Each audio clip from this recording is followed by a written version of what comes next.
hormonas vegetales o fitohormonas. En el día de hoy hablaremos del papel que juegan los reguladores de crecimiento u hormonas vegetales en el proceso de propagación de plantas, especialmente cuando se trabaja a nivel de viveros o a nivel de laboratorios de micropropagación. Existen 5 grupos especiales de hormonas vegetales, los cuales cumplen diferentes funciones en las plantas, como vamos a ver a continuación. Primer grupo de auxinas, las citoquininas, gibberelinas, ácido abscísico y etileno.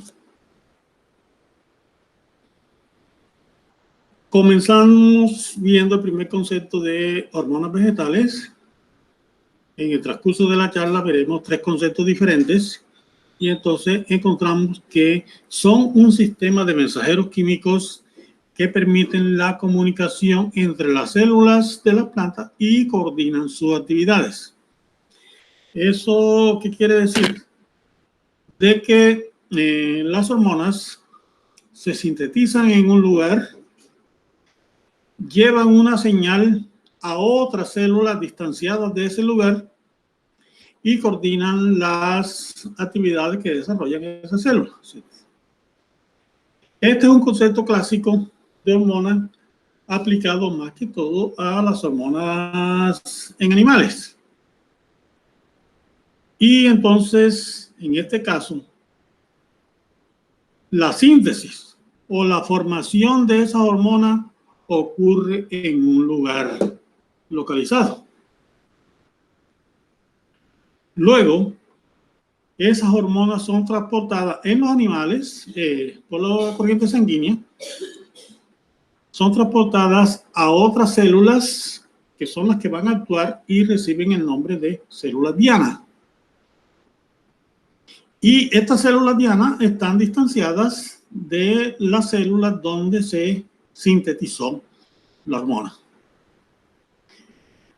Dice además que el control de la respuesta fisiológica se realiza a través de los cambios en los niveles endógenos de la hormona. ¿Eso qué significa? Que la función que cumplen esas hormonas se ve estimulada o se ve disminuida por la cantidad de hormona que se haya sintetizado. Cuando hay poca hormona, entonces la función desempeñada será deficiente, pero si hay suficiente cantidad de hormona, entonces la actividad a desempeñar pues será normal. Encontramos debajo de esta segunda diapositiva una figura donde tenemos una especie de vaso conductor que está en líneas punteadas y tenemos las células endocrinas a la izquierda, células endocrinas, que es donde se sintetiza la hormona. Luego, esa hormona representada por esos punticos azules entra a la corriente que la va a transportar y llega hasta las células blanco o células diana, que es donde va a desempeñar la función requerida.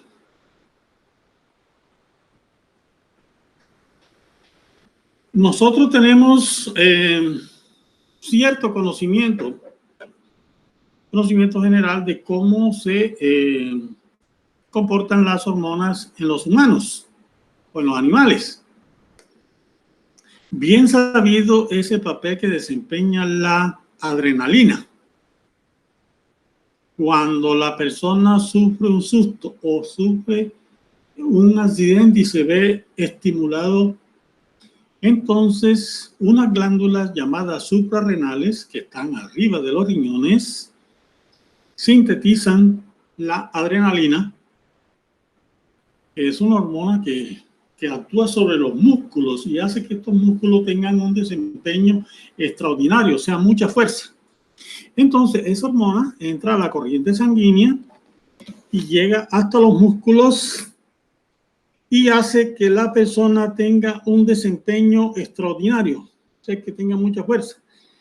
Se ha comentado el caso de que han habido accidentes de automóviles donde alguno de los ocupantes queda debajo del carro accidentado y el conductor u otra persona que haya quedado sin lesión, en medio del susto, levanta parcialmente el carro para que puedan sacar a la persona que está debajo. Esto solamente ocurre bajo determinadas condiciones de susto, de estímulo de esa clase. Entonces nosotros ya tenemos conocimiento de eso, de que eso ocurre. Otro papel desempeñado por las hormonas a nivel humano y a nivel vegetal es el caso de la hormona de la masculinidad, la testosterona. Esa hormona se sintetiza en los testículos, llega a la corriente sanguínea y va a actuar en ciertos sitios del cuerpo humano, del cuerpo del animal. En el caso del hombre, va a desarrollar huesos mucho más fuertes, más pesados que los huesos de las mujeres. Va a desarrollar el cuerpo del hombre normal, que se supone debe tener el tronco, la espalda mucho más ancha que el resto del cuerpo, que va a tener barba, que va a tener bigote, que va a tener la voz un poco más grave que la de las mujeres y que a nivel del cuello, en la parte de la garganta, va a desarrollar una protuberancia que la gente del común le llama el mamón de la lengua. La gente de las clases altas, que son más finos, le llaman la manzana de Adán. El mamón es una fruta, la manzana es una fruta, así que no se pongan a discutir ahora quién de los dos grupos sociales tiene razón. Lo importante es que ese es un reflejo de la masculinidad y es producida por acción de la testosterona. Bien.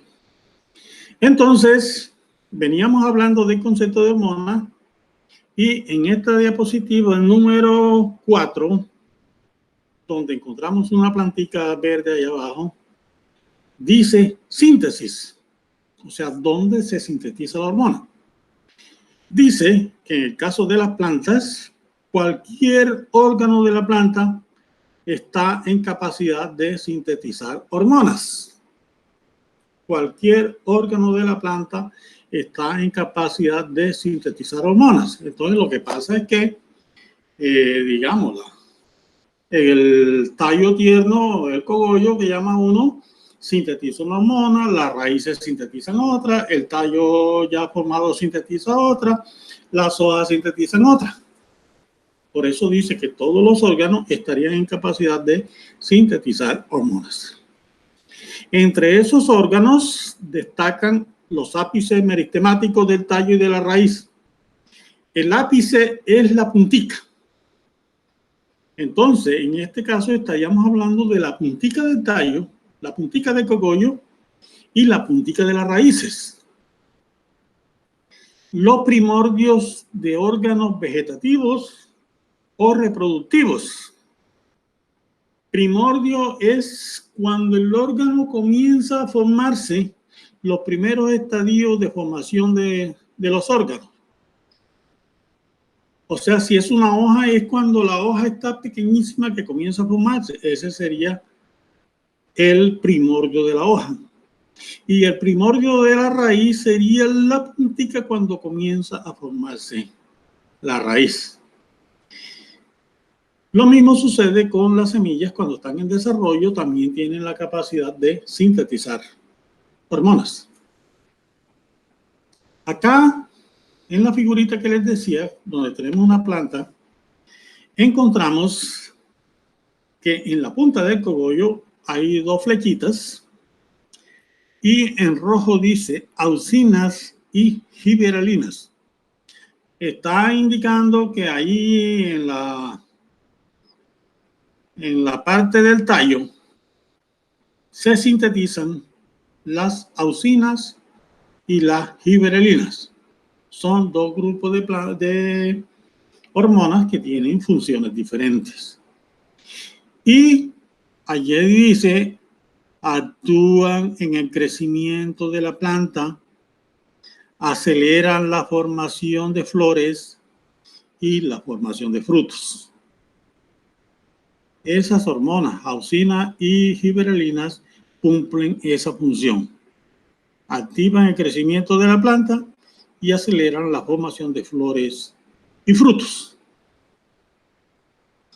Abajo, a mano derecha, tenemos ácido císico. Y nos está mostrando que este sí se sintetiza en las hojas, todo sobre las hojas. Y dice, inhibe el crecimiento provocando un efecto de letargo. Inhibe el crecimiento provocando un efecto de letargo. Letargo es como un adormecimiento. Entonces, ¿qué significa eso? Que cuando la planta sintetiza ácido abscísico, él va a incidir para que la planta deje de crecer y se quede ahí quieta como si estuviera dormida, esperando mejores condiciones ambientales para reiniciar su crecimiento. Más abajito dice, provoca el cierre de los estomas, evitando la transpiración. Ustedes saben que los estomas están básicamente en las hojas y que su función es mantener un equilibrio en la parte hídrica de la planta. O sea, la planta toma agua por las raíces, la sube por el xilema, llegan hasta las hojas y si hay mucha agua, digamos, en exceso, entonces se abren los estomas y deja escapar agua en forma de vapor de agua, y la planta alcanza su equilibrio hídrico. Por el contrario, cuando estamos en una época de verano como la actual, donde no hay agua en la solución del suelo, entonces la planta no puede tomar la cantidad de agua que requiere y comienza a marchitarse, comienza a deshidratarse. Y un mecanismo de protección que tiene la planta es sintetizar ácido abscísico y este hace que los estomas se cierren y que la planta deje de deshidratarse para que no alcance el punto de marchitez permanente que ustedes conocen, que cuando la planta llega ahí, muere. Entonces, el ácido abscísico lo que está es previniendo que la planta alcance el punto de marchitez permanente. Pasamos al lado izquierdo de la figura y observamos que en la parte central del tallo hay tres flechitas y dice etileno. Y en el párrafito arriba dice que esta hormona, el etileno, acelera la maduración de los frutos, acelera la caída de las hojas, acelera los procesos de envejecimiento de las flores después de la fecundación. Entonces, vamos a mirar primero la parte esta correspondiente a maduración de los frutos. Todos ustedes conocen de que acá en Montería, a la orilla del río, casi al frente de lo que era el Hospital Viejo San Jerónimo, hay un sitio que se llama Puerto Platanito.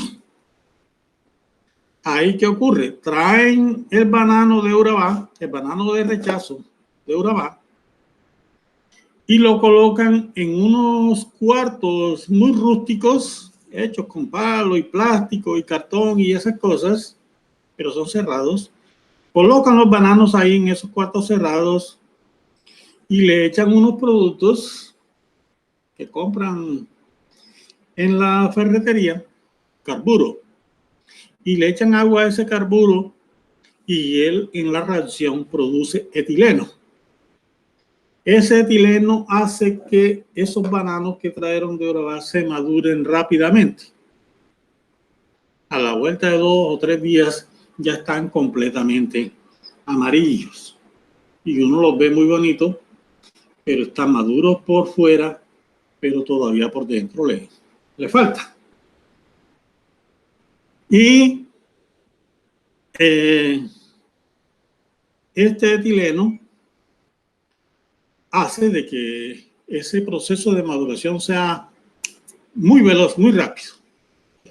Si no fuera por eso, de pronto esos bananos iban a durar 10 días, 12 días, hasta que a fin se fueran madurando. Luego dice, acelera la caída de las hojas. Entonces, cuando la planta está en unas condiciones en las cuales se estimula la producción de etileno o recibe mucho etileno, empiezan a caerse las hojas. Y ustedes saben que una planta defoliada pues es poco atractiva. Si un vivero tiene todas sus plantas defoliadas, seguro que nadie va a comprar plantas ahí, porque están feas. A la gente le gusta cuando las plantas están reverdecidas, todas llenas de follaje fresco, ¿cierto? Entonces, para ciertas cosas hay que utilizar una hormona y para otras cosas hay que utilizar otras. Entonces, eso es lo bueno de saber cuál es el efecto de cada uno de ellas. Dice que además acelera el proceso de envejecimiento de las flores después que haya ocurrido la fecundación. Ustedes saben que después de la polinización y la fecundación, entonces esa flor debe rápidamente dejar caer sus pétalos para comenzar el desarrollo del fruto. Entonces es necesario que eso ocurra. Bien, en la parte de abajo, en la puntica de las raíces, encontramos el grupo de las citoquininas o citocininas. Cualquiera de los dos nombres está bien. Y dice que este grupo de hormonas inducen la división y la diferenciación celular. Induce la división y la diferenciación celular. Si hay división celular, hay mitosis. Y si hay mitosis, hay crecimiento. Pero además de eso hay diferenciación, o sea, esas células nuevas que se están formando se van a especializar o en células para raíces, o en células para hojas, o en células para tallo. Por eso dice en la diferenciación celular. Más abajito dice, retardan el crecimiento y la caída de las hojas. Entonces ustedes pueden apreciar así rápidamente de que el etileno acelera la caída de las hojas, pero las citocininas retardan la caída de las hojas. Entonces, eso es lo importante que ustedes comprendan de que estas hormonas tienen generalmente efectos contrarios. Una hace una cosa, el otro grupo hace lo contrario de eso. Y el propagador o el investigador que esté trabajando con hormonas tiene que conocer esos efectos y tiene que buscar el punto de equilibrio para que su producción de plantas sea eficiente y sus plantas sean atractivas a la clientela. Pero para ello es necesario conocer qué función cumple cada una de ellas y cuál es la dosis apropiada para alcanzar ese equilibrio. Bien, entonces aquí acabamos de ver los 5 grupos de hormonas que les mencioné anteriormente. De ahora en adelante nos vamos a ir enfocando en el papel que desempeña cada grupo. Eso no quiere decir que no vayamos a ver otras cosas, ¿cierto? Bien. Pasamos a otro punto que se llama la acción hormonal. Y dice que el transporte de la hormona no es un componente esencial para la acción de la hormona. Hay que tener bien claro eso. El transporte no es un componente esencial para la acción de la hormona. Dice más abajito que el análisis de fluidos, tanto del xilema como del floema, permiten detectar la presencia de hormonas, las cuales están distribuidas por toda la planta. ¿Eso qué significa? Que si nosotros tomamos una planta joven, una planta tierna, y la maceramos, la machacamos en un mortero de eso de porcelana que hay en química, y la machacamos hasta que le sacamos agüita, hasta que le sacamos el extracto. Y en ese extracto comenzamos a hacer una serie de pruebas y vamos a encontrar que ahí están citocininas, que ahí hay auxinas y que ahí hay giberelinas y que ahí están todos esos grupos de hormonas. Porque habíamos dicho anteriormente de que todos los órganos de la planta estarían en capacidad de sintetizar hormonas. Y dice en rojo que el transporte interviene directa o indirectamente en la acción hormonal. Pero recuerden, no es el componente esencial para la acción de las hormonas. Luego nos habla del transporte polar de las auxinas. Eso hay que mirarlo con detalle, despacito, lo vamos a ver más adelante. Y dice, se requiere para la diferenciación del xilema o iniciación de las raíces laterales. O sea, el transporte polar de las auxinas es necesario para la diferenciación del xilema, para que se forme el xilema y para que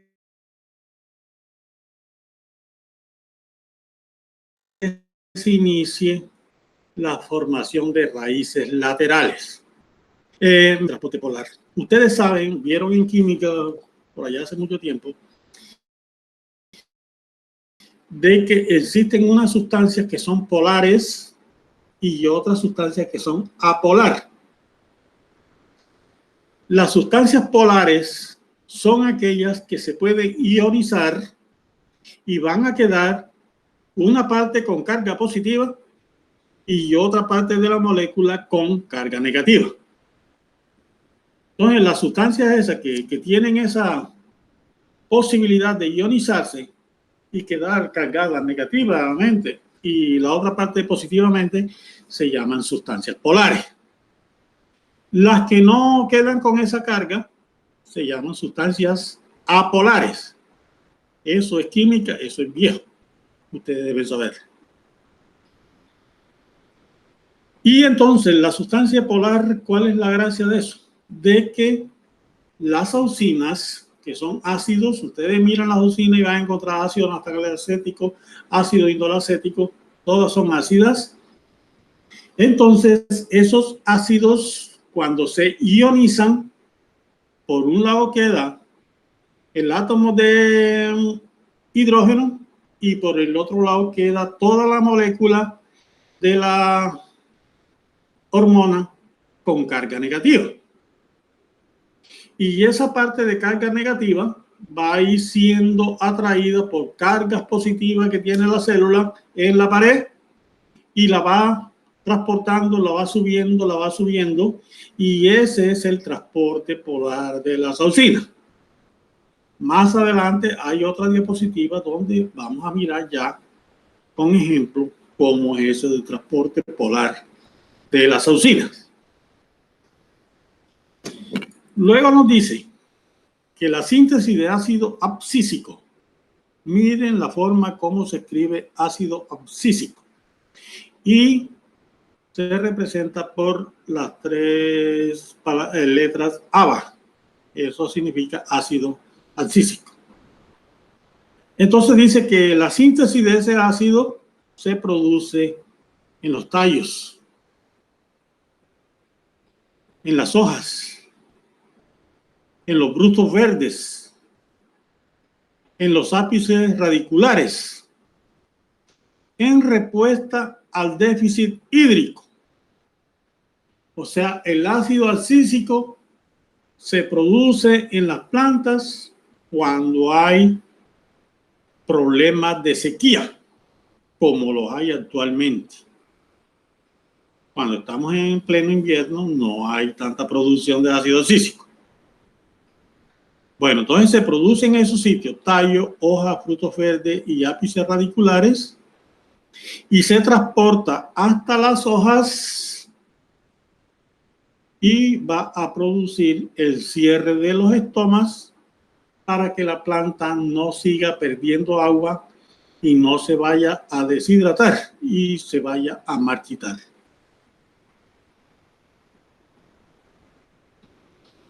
Pasamos ahora a la diapositiva número 6 y encontramos 3 tallos, cada uno con una hoja. Está uno del lado izquierdo, uno del lado derecho y uno en la parte central inferior. Vamos a comenzar por el lado izquierdo, que tiene una letra A entre paréntesis y dice fase de mantenimiento de la hoja. Entonces, en la figura ustedes pueden apreciar una cosa. Esto es prácticamente la punta de cogollo. Porque ustedes miren la parte leñosa que está en color marrón y termina, la puntica de cogollo está ahí cerca. Entonces, esta es una hoja joven. Y esa hoja tiene unas flechitas negras que están indicando el paso de las auxinas de la hoja hacia el tallo. Y la leyenda dice, las auxinas previenen la producción de enzimas digestivas en las zonas de abscisión. Las zonas de abscisión es donde se va a desprender la hoja del tallo. Ahí se forma como una especie de un callo y queda una pequeña cicatriz. Y arribita de esa cicatriz quedará una yema axilar. Bueno, entonces cuando la hoja está joven y hay ese transporte de auxinas, eso impide que se formen enzimas digestivas que vayan a provocar la caída de la hoja. Pasamos al lado izquierdo, al lado derecho, disculpen, la figura B. Y dice fase de inducción de la abscisión. Y entonces observamos el flujo de auxinas de la hoja hacia el tallo se ve interrumpido. ¿Y quién lo interrumpe? Dice el etileno. Entonces dice, el etileno reduce el transporte de auxina y promueve la senescencia y la abscisión foliar. Cuando se interrumpe el transporte de la auxina, entonces se estimula la senescencia. Senescencia es ponerse viejo. La senescencia y la abscisión foliar. Y en la parte central está la figura C y tenemos la fase de abscisión. Y entonces observamos que ya la hoja se puso amarilla y cayó. Y en el sitio donde la hoja se unía al tallo, se formó una capa de corcho, una cosa de esa, de un callo, y eso se llama capa de separación. Y la planta comienza a perder hoja por acción del etileno. Siguiente diapositiva nos habla del control de la respuesta hormonal, o sea, cómo se maneja. Cómo quiero que la acción se vea estimulada o cómo quiero que la acción no sea tan drástica. Entonces dice que ese control de la respuesta hormonal se lleva a cabo a través de cambios en la concentración y a través de la sensibilidad de los tejidos a las respectivas hormonas. O sea, hay dos cosas que nos permiten manejar la respuesta hormonal. La concentración de la hormona, o sea, la dosis que nosotros aplicamos, y qué tan delicado, qué tan sensibles son los tejidos que estamos trabajando. Nosotros podemos modificar la dosis, la sensibilidad, pues, poco a poco. Nos habla abajo, dice, la sensibilidad de las células a las hormonas desempeña un papel importante en el control del desarrollo. Y que esa sensibilidad depende de varias cosas. Primero, del genotipo de la planta. Segundo, de la clase de tejido que estemos trabajando. No es lo mismo tallo que hoja o que fruto o primordios. De la edad de la planta. No es lo mismo una planta jovencita que una planta adulta. De la fase de desarrollo en que se encuentre. Ustedes saben que la planta presenta varias fases de su desarrollo. De las condiciones ambientales. Es posible que sean favorables, es posible que no sean favorables. Y de la presencia o de la ausencia de otras hormonas. Porque como yo les dije ahora al rato, las hormonas tienen acciones contrarias y algunas veces complementarias. Entonces, dependiendo qué hormonas están interactuando, pues así va a ser la respuesta que vamos a obtener. Llegamos al concepto número 2 de la hormona y nos dice que son grupos de sustancias orgánicas que son sintetizadas por las plantas y que tienen la capacidad de afectar los procesos fisiológicos, aunque estén en concentraciones mucho más bajas que las que se encuentran los nutrientes o las vitaminas.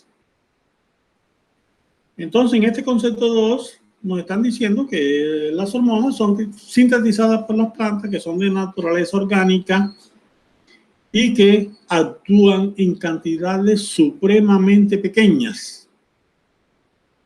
En letras blancas tenemos unas concentraciones donde dice que lo más frecuente, lo más común es que las hormonas actúen en concentraciones menores a 1 milimol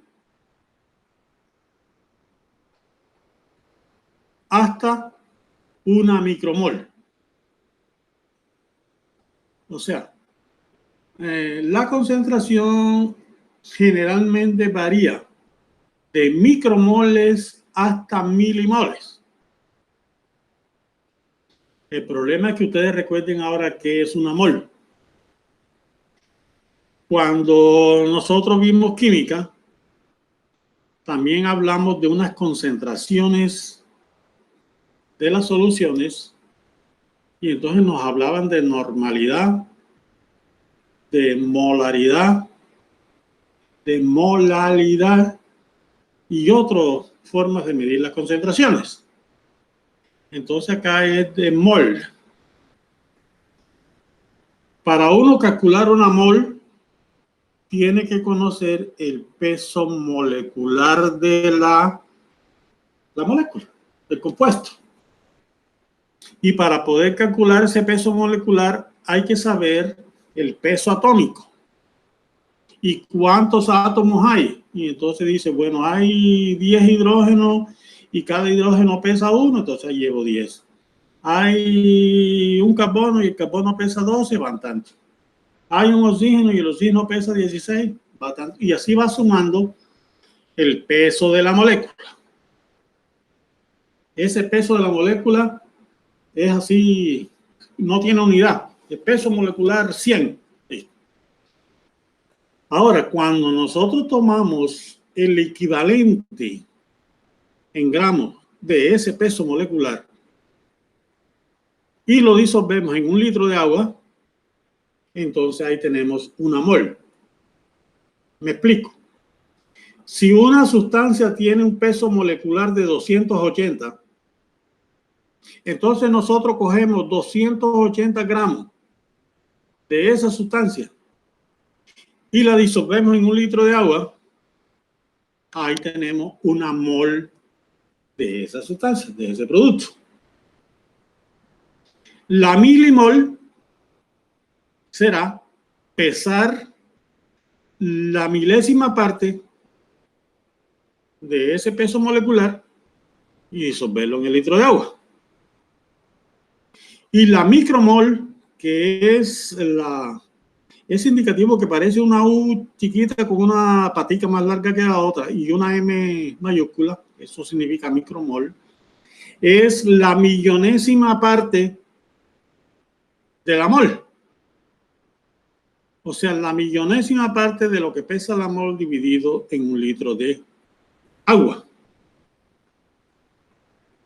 Entonces, por eso es que se dice que las hormonas trabajan en concentraciones supremamente pequeñas que generalmente varían entre 1 micromol a 1 milimol.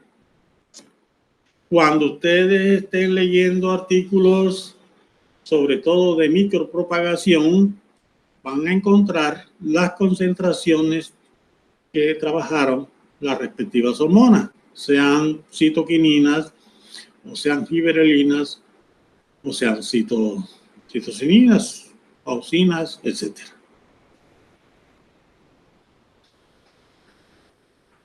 Llegamos a la diapositiva número 10 y encontramos la función. ¿Qué función cumplen las hormonas? Pero aquí la vamos a ver por grupos.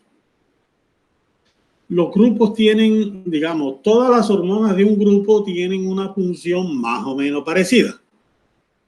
Pero cuando ya comenzamos a trabajar productos específicos, entonces se van a observar ciertas diferencias entre hormonas del mismo grupo. Bien, entonces nos dice así: las auxinas en general activan los procesos de crecimiento, los procesos de floración, los procesos de formación de yemas apicales, el crecimiento celular en los meristemos,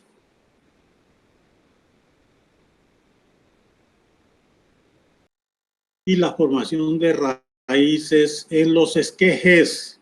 Miren, esto es en los esquejes. Hay que saber qué es un esqueje. Un esqueje es una estaca tierna. O sea, que una estaca que lleva todavía la parte final del tallo.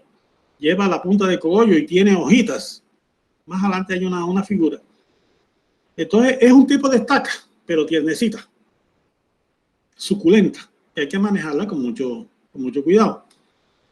Mientras que la estaca propiamente dicho son obtenidas de la parte leñosa de la planta.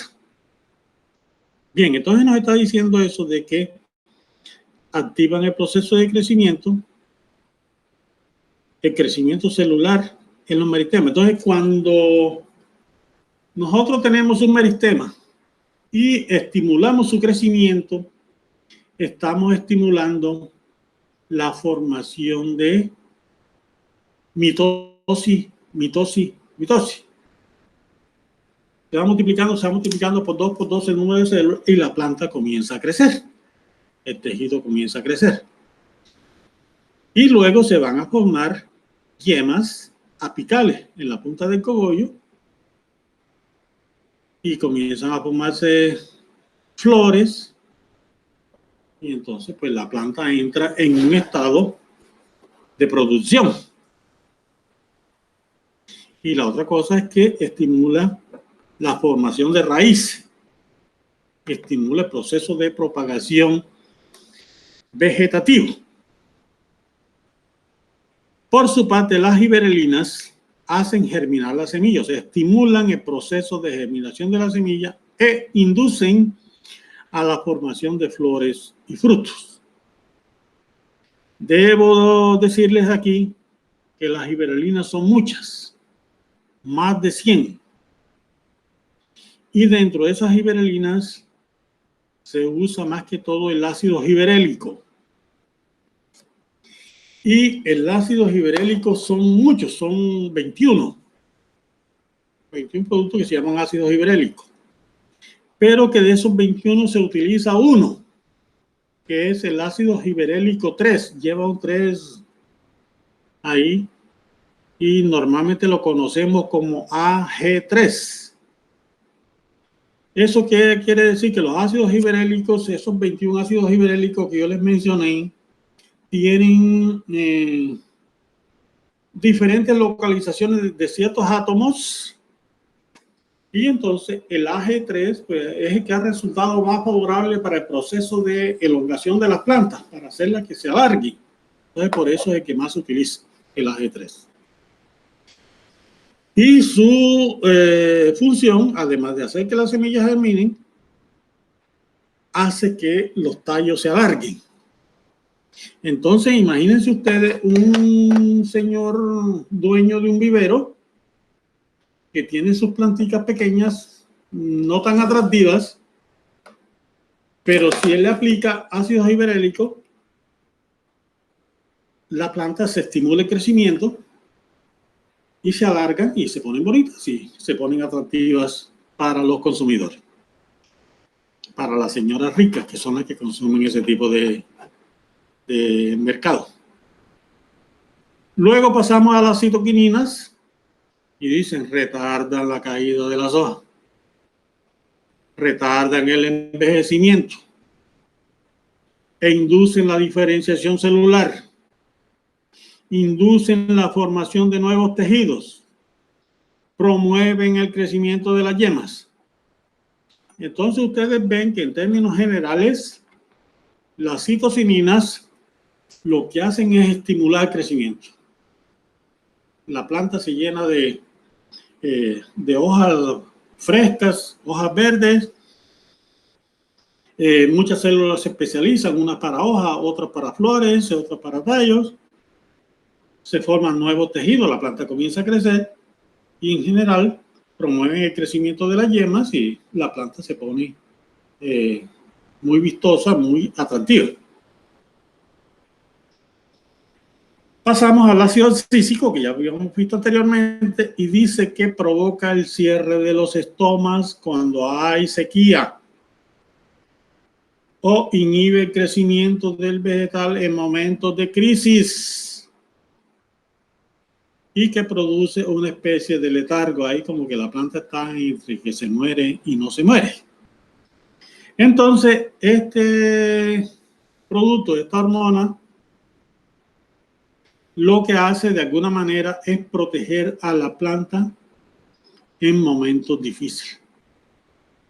Más que todo en época de verano para nosotros, donde hay una sequía completa.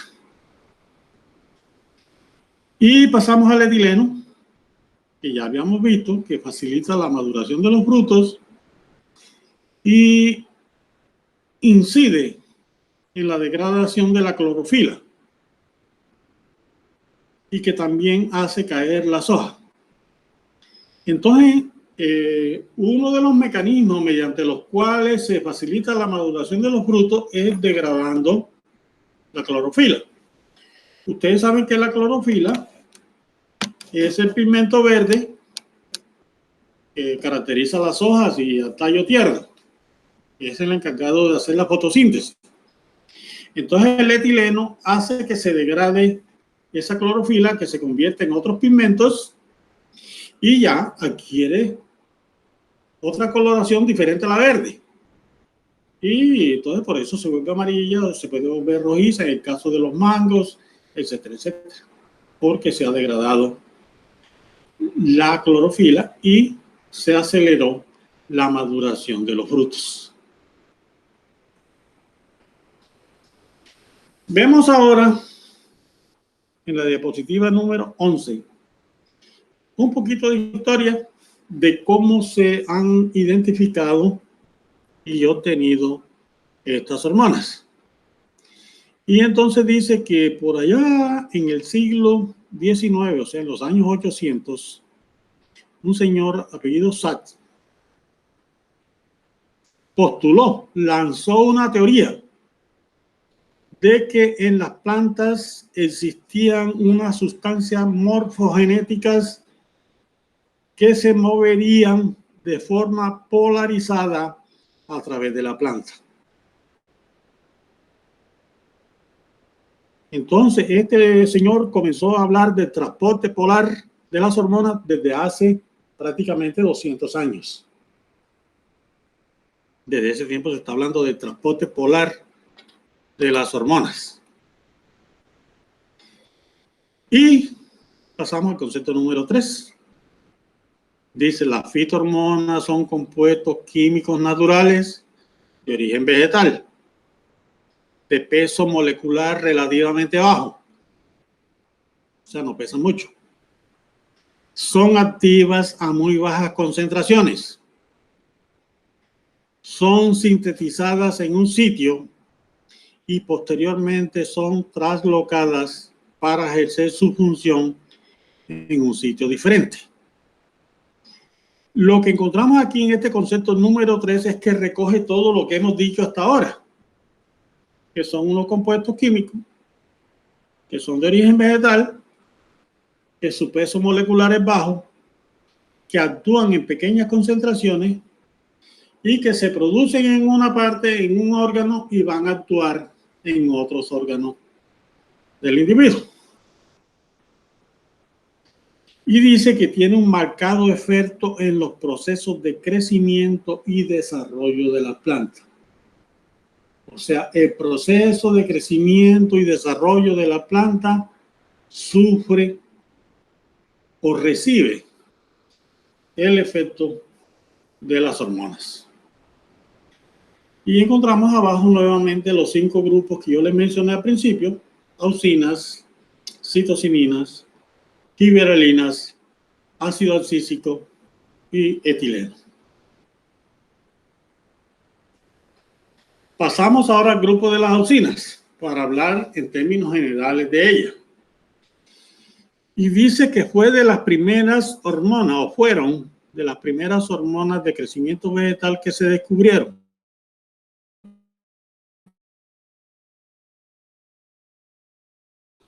Y el primero fue el ácido indol acético. Letra A y A significa ácido indol acético, cuya molécula aparece del lado derecho. Tenemos 2 anillos y un radical ácido. Y ahí dice ácido indol acético. Entonces, esa fue la primera hormona que se identificó.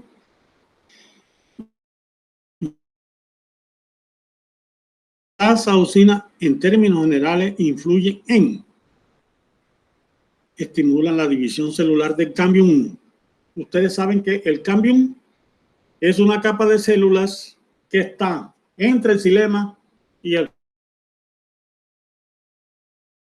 plantas. Y entonces, hacia la parte central, hacia la parte de leña, son células de xilema, pero si se multiplica para el lado de la concha, digamos, es parte del floema. Y esos son los tipos de vasos conductores que traslocan tanto la savia bruta como la savia elaborada. Bien, entonces estas hormonas estimulan la formación de cambio. Inciden en la diferenciación celular. Diferenciación es la parte de especialización. Entonces se producen las células por mitosis y después un grupo se especializa en una cosa y otro grupo de células se especializa en otra cosa, en otro órgano. Estimula la formación de raíces adventicias. Les dije ahora rato. Mantiene la dominancia apical. Participa en el desarrollo de los frutos e incide en la abscisión de hojas y flores, como vimos en la figurita verde ahora rato. Entonces, las funciones que cumplen las auxinas pues son muy importante en el desarrollo de la planta. Y dice, la formación de raíces adventicias en esquejes es un proceso complejo que consta de 2 etapas. O sea, las raíces no es que se forman así de la noche a la mañana. Primero, hay una formación de primordios de raíces a partir de ciertas células susceptibles para eso. O sea, el primordio es como el puntico donde van a comenzar a crecer. Entonces, primero se forma ese primordio y ya después empieza a desarrollarse la raíz. Y esa es la parte B que dice crecimiento de las raíces. Entre los productos que más se utilizan para la estimulación de la raíz está el ácido indolbutírico, que se escribe AIB, y el ácido naftalén acético, que se escribe ANA. Entonces, estos dos productos, el AIB y el ANA, son auxinas que se utilizan mucho en los viveros para producir el enraizamiento de estacas y el enraizamiento de esquejes. Son auxinas. Seguimos hablando de auxinas y nos muestra el resultado de unos experimentos que hicieron hace mucho tiempo. Y aquí vemos lo que es un esqueje. Y dice, resultado de experimentos de aplicación de ácido indolacético en esquejes de flor de Pascua. Por acá abajo está el nombre técnico de la flor de Pascua. Y entonces nos mostraron que el investigador hizo 3 tratamientos. El primero, que es el que está a mano izquierda, el tipo cortó los esquejes, un grupo de esquejes, y los metió determinado tiempo en una solución de agua con alcohol al 50%. O sea, la mitad era agua y la mitad era alcohol. Y el tipo metió los esquejes ahí y los sembró.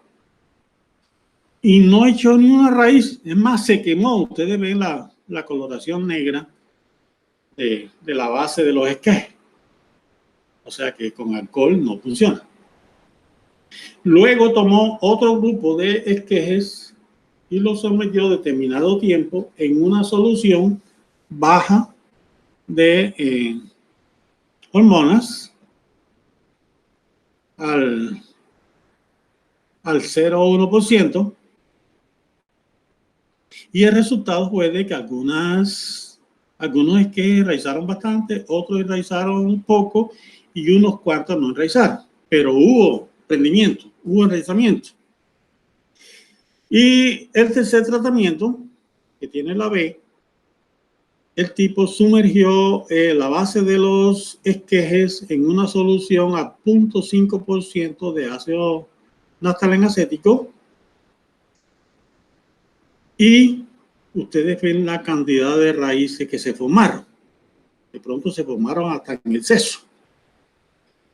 Ese ensayo lo que nos dice es que la auxina es necesaria para el enraizamiento de esquejes y de estacas en su dosis apropiada.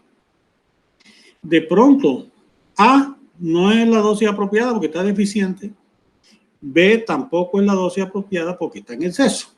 Entonces habría que buscar un tratamiento que quede en medio de los dos y posiblemente vamos a tener mejores resultados. Dice la leyenda ya, las raíces tienen un óptimo de crecimiento a una concentración de auxina de aproximadamente 10 a la menos 8 a 10 a la menos 6 gramos por litro de la auxina. Miren la concentración en la que se está expresando.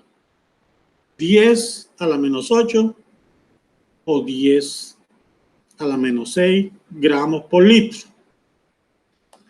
Vamos a hablar de la concentración 10 a la menos 6. Entonces, ¿qué quiere decir eso? Que la persona tomó 1 gramo, porque está en gramos, 1 gramo de ANA, y lo disolvió en 1 litro de agua.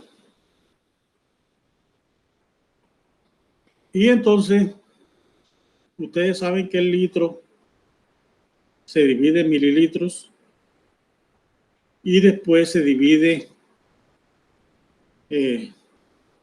digamos, el centímetro se divide en milímetros.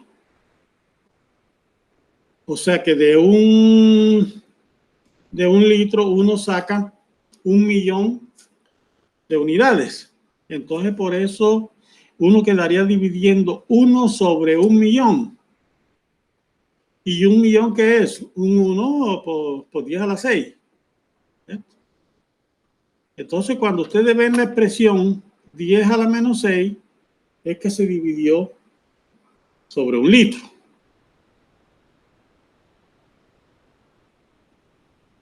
Y 10 a la menos 8 fue que se dividió sobre 100 millones. O sea, son concentraciones supremamente pequeñas. Bien, nos dice abajo que en los tallos el rango es más amplio y el óptimo estaría entre 10 a la menos 3 y 10 a la menos 2 gramos por litro de leucina. ¿Eso qué quiere decir? Arriba nos está mostrando de que fueron esquejes, que son tiernos. Pero acá abajo está haciendo la aclaración. Si fuera tallo, o sea, si fuera estaca más leñosa, ya iba a requerir una dosis más fuerte, una dosis más alta. Por eso nos está mostrando esos datos. Pasamos a un título que se llama Control de la acción hormonal, especialmente de la saucina. Y vemos 2 plantas, una a la izquierda, una a la derecha. Y observamos en la planta de la izquierda, que tiene la letra A entre paréntesis, de que el tallo de la planta está lleno de punticos rojos. Mucho más puntos rojos en la punta del cogollo que hacia la base del tallo. O sea, la concentración de puntos rojos es mayor en el ápice, en la parte tierna, que en la parte adulta. Esos puntos rojos están simulando ser moléculas de auxina. Entonces, ¿qué vimos ahora rato? Que las auxinas se sintetizaban en los tallos y entonces por eso hay mayor concentración ahí. Y a medida que vamos bajando, vamos encontrando las yemas axilares que están en la base de cada hoja y encontramos que en la parte de arriba las yemas axilares están dormidas, están durmientes. Mientras que las yemas axilares de la parte de abajo ya quieren comenzar a crecer porque la concentración de auxina ahí es menor. Entonces la auxina está haciendo control de yemas axilares en la parte superior, pero ya en la parte de abajo el control es menor. Y pasamos a la figura de la derecha, en la cual a la planta le cortaron la puntica de cogollo, le cortaron el ápice. Y entonces no hay formación de auxina. Y ustedes ven que el tallo no tiene ni un puntico rojo de auxina. Al no haber moléculas de auxina en el tallo, inmediatamente se perdió el control apical.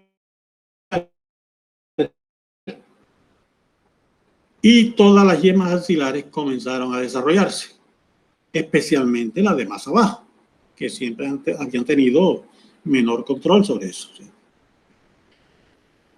¿Eso qué aplicación práctica puede tener? Supóngase que la persona, el dueño del vivero, tiene una plantica, pero tiene tallito apenas, el tallo central ahí alargado y no tiene ramas. No está bonita.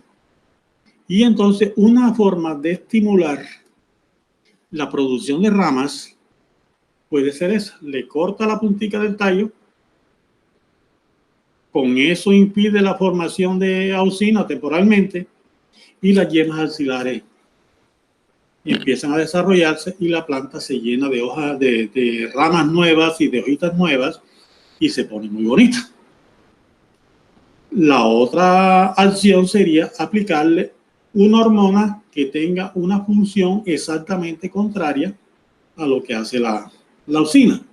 Pero en este caso, con solamente cortarle la punta del tallo, se logra el objetivo de poner la planta llena de ramas, llena de yemas axilares. Bien, tanto prometerle y hemos llegado a la diapositiva que nos explica el crecimiento, el transporte polar de las auxinas. Entonces, primero vamos a ver, después nos concentramos en la leyenda. Dice la figura de que observamos 3 células. La que está en la parte central, que está completa, es una célula y tiene su vacuola grande azul, y tiene su pared, y tiene su membrana, etcétera, su citoplasma. Y abajo hay media célula, y arriba también hay media célula. Bien. Y entonces nos concentramos en la parte media, donde está la célula completa, y ahí nos muestra pared celular y nos muestra citoplasma y nos muestra como una ruta, como un caminito blanco, con rayitas blancas. Y entonces yo les decía, las auxinas son ácidos.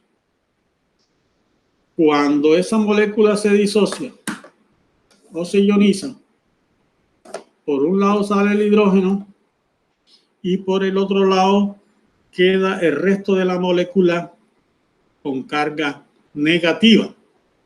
En este caso es ácido indol acético que queda con carga negativa, como ustedes pueden ver.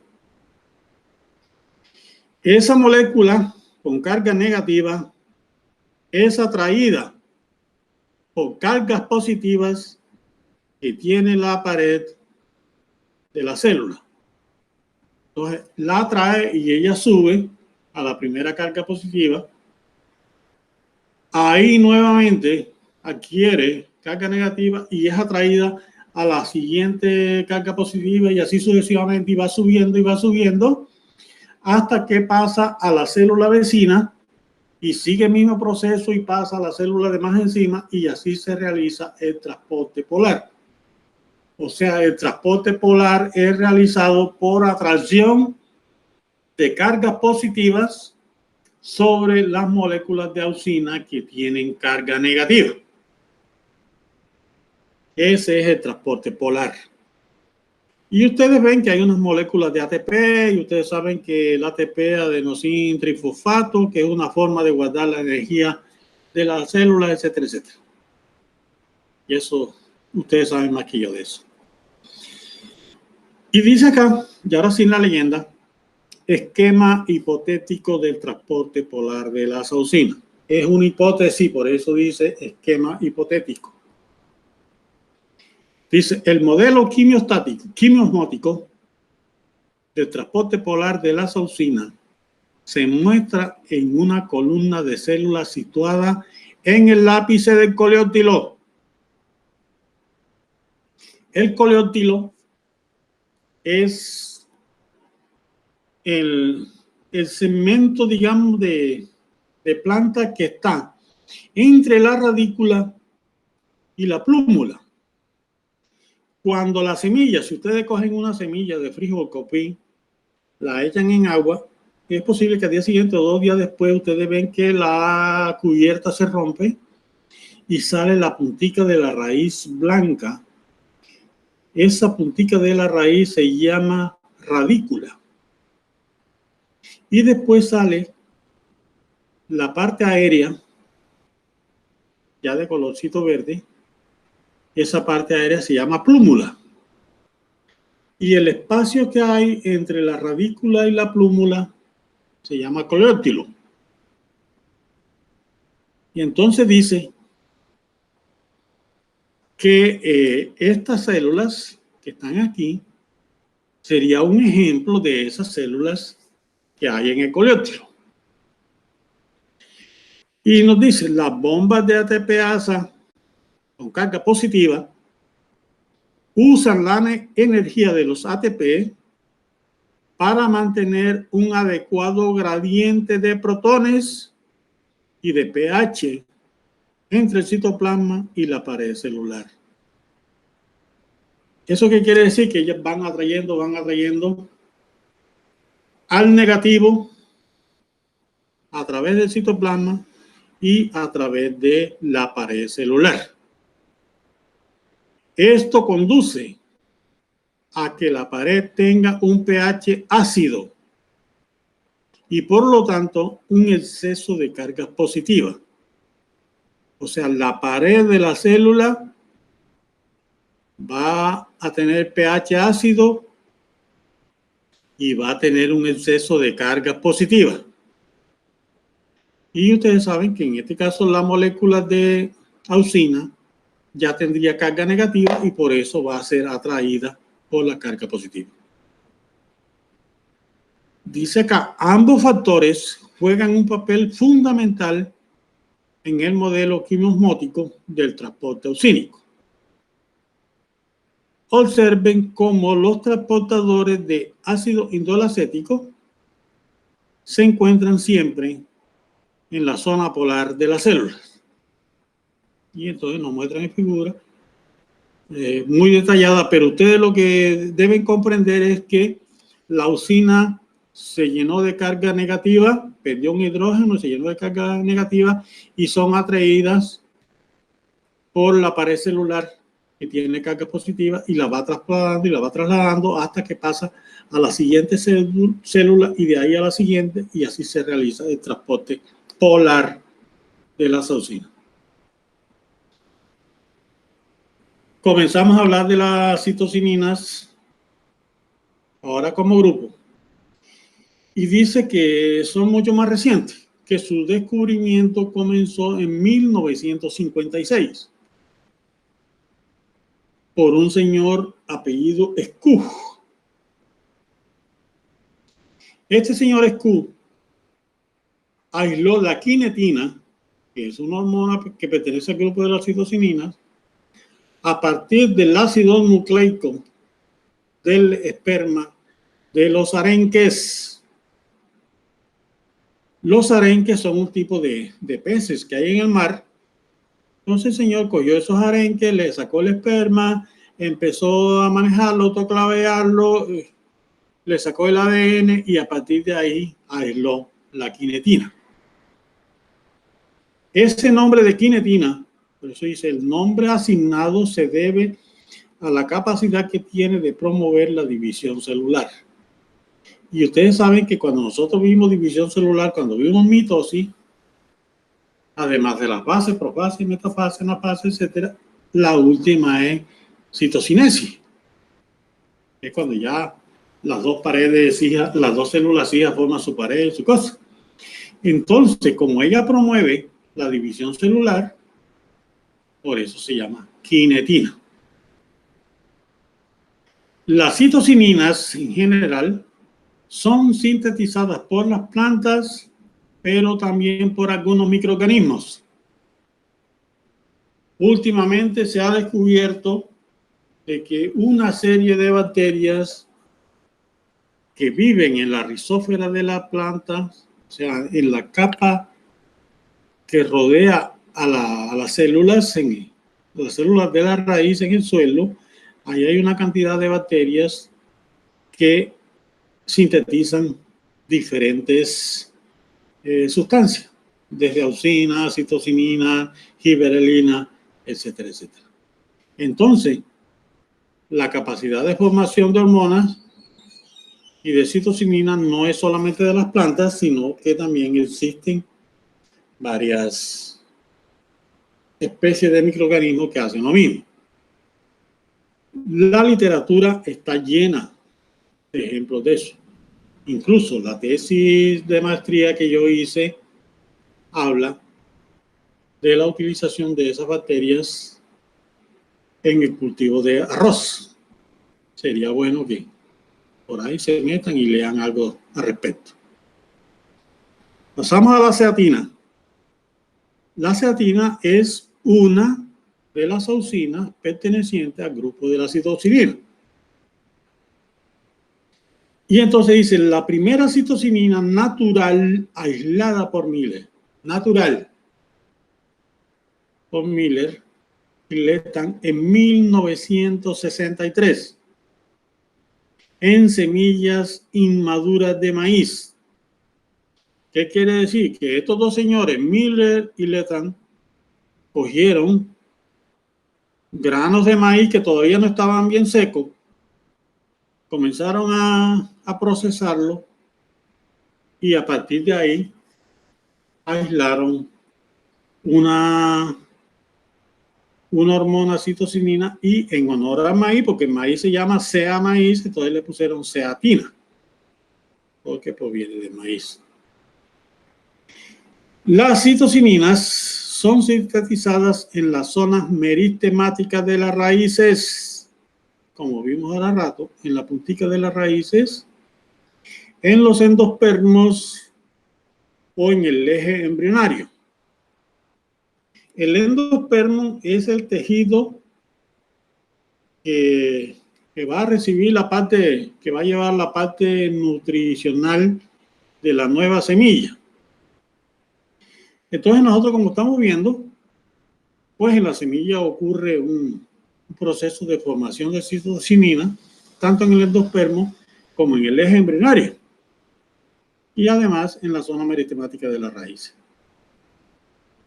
Bueno, entonces se forman ahí y son distribuidas por el xilema y por el floema a otras partes de la planta donde van a cumplir la función que vimos ahora rato. ¿Y cuáles son esas funciones? Estimula la división celular, o sea, para que haya crecimiento. Estimula la formación de yemas axilares, porque hay ruptura de la dominancia apical. Hay formación de órganos a nivel in vitro, cuando se trabaja en los laboratorios de micropropagación. Participa en la senescencia foliar y participa en el desarrollo de los cloroplastos y en la floración.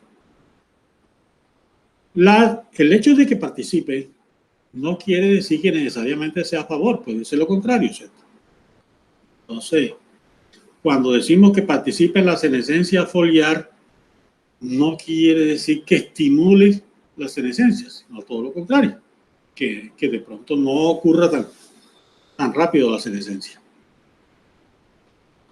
Dice acá abajo que las citocininas actúan en concierto con otros estímulos, que pueden ser otras hormonas, en el caso de la auxina, o pueden ser estímulos ambientales, por ejemplo, mucha luz, alta temperatura, etc.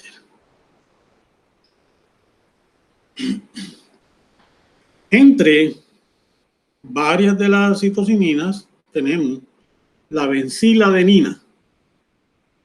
Esas letras BA significan benciladenina. Luego está BAP, significa benzilaminourina.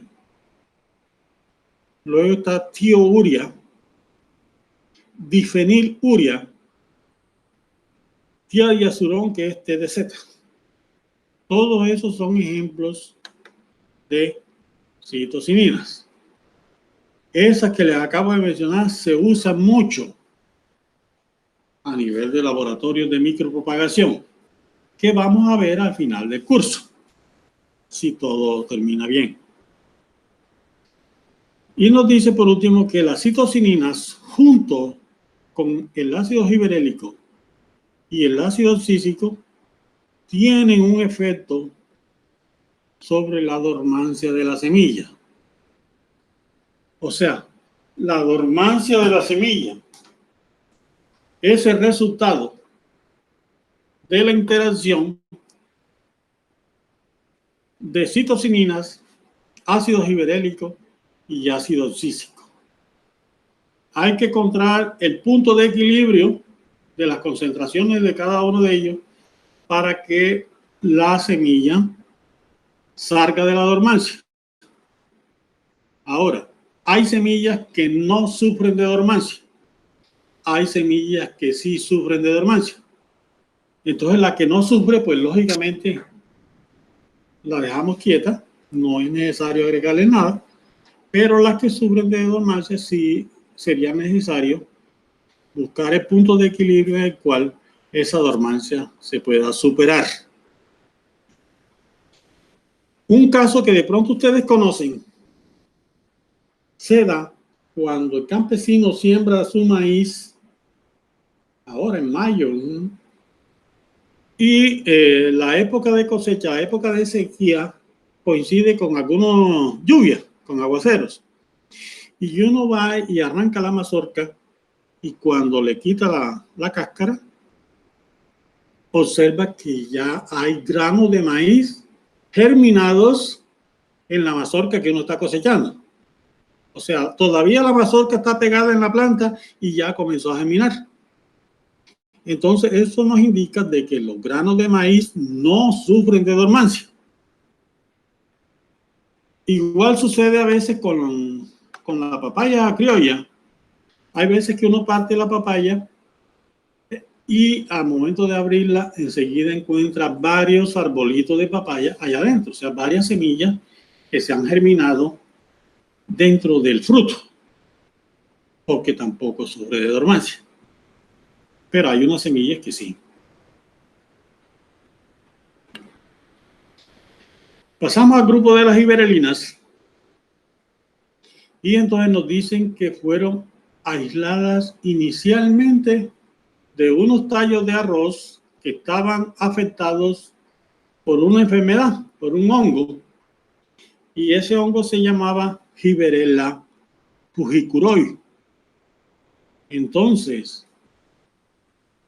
en honor a ese hongo Giberella, a estas hormonas las pusieron giberelina. Y dice, hay más de 121 formas de giberelinas.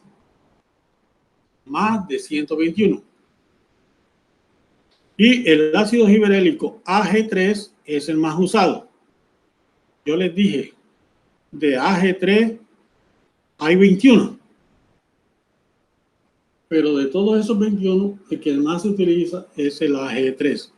O sea, habrá AG1, AG2, AG3, AG4, AG20, AG21. Y el que más se utiliza es el AG3. Esos se diferencian es por la posición de ciertos átomos. Nos dicen que esas giberelinas se encuentran en altas concentraciones en las semillas cuando están en proceso de desarrollo. También en los ápices caulinares, o sea, en la punta del cogollo, en los primordios foliares, en las raíces, en los frutos y en los tubérculos. Esos son los sitios donde se encuentran las giberelinas y especialmente el ácido giberélico. Tiene un marcado efecto en la dormancia, pero actúa en antagonismo con el ácido abscísico. O sea, el ácido abscísico produce una función y el ácido giberélico produce exactamente lo contrario en el caso de la dormancia de la semilla, dormancia de los tubérculos. Igualmente estimula el crecimiento de los tallos, especialmente la elongación.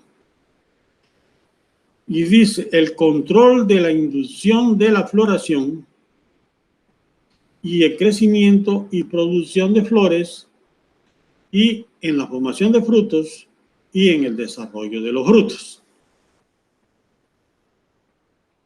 O sea, el ácido giberélico, su principal función es alargar las células. Entonces, como las células que han recibido el ácido giberélico son más largas, son más grandes, por eso el tallo crece.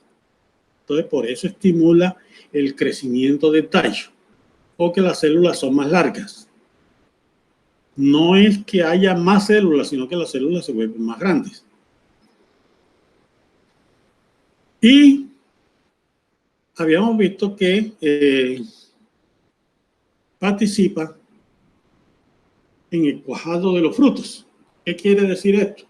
Muchas veces ustedes han observado árboles que se llenan de flores, una gran cantidad de flores, pero a medida que pasa el tiempo, esas flores se van cayendo o incluso alcanzan a formarse pequeños frutos y después que ya se formaron comienzan a caerse y al final quedan pocos frutos en la planta. No cuajaron. La gente utiliza el verbo cuajar. Y entonces, pues, eso es una de las acciones en las cuales interviene la giberelina.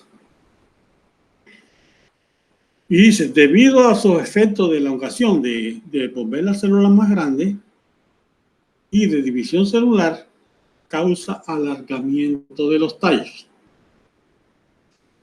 ¿Qué aplicación tendría eso en los viveros? Supónganse que el dueño del vivero hace una multiplicación de plantas y estas le quedaron muy pequeñas. Entonces, lógicamente, no van a ser atractivas.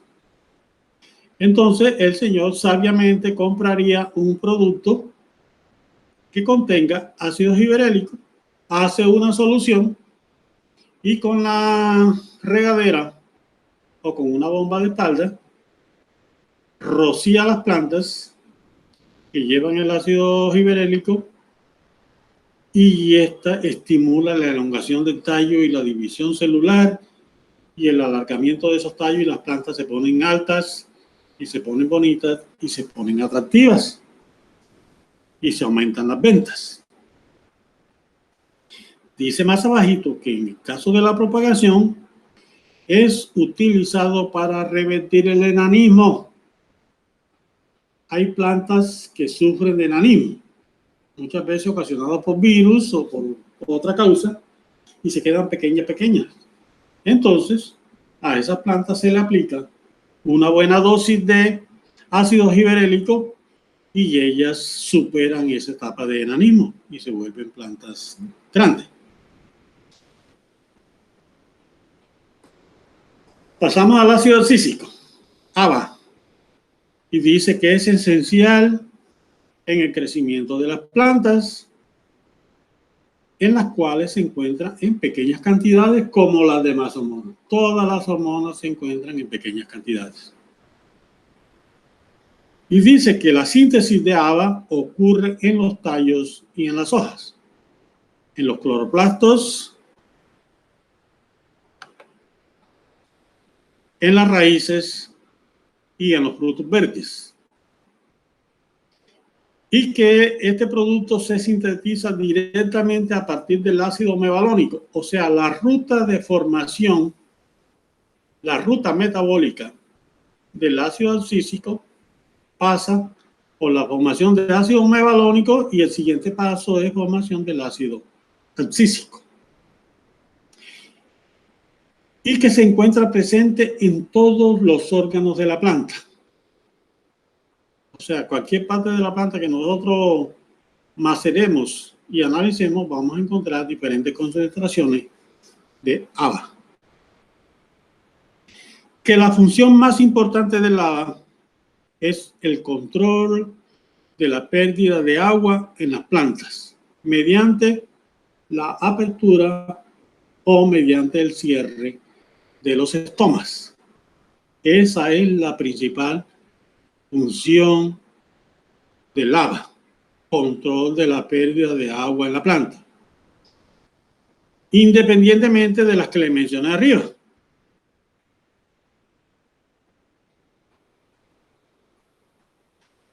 Dice que participa en la dormancia de yemas, en la dormancia de primordios foliares, en la dormancia de semillas, en la acumulación de reservas nutricionales, en la respuesta al estrés, en la senescencia y la escisión de las hojas, pero la más importante de todas es el control del estado hídrico de la planta para evitar que alcance el punto de marchitez permanente.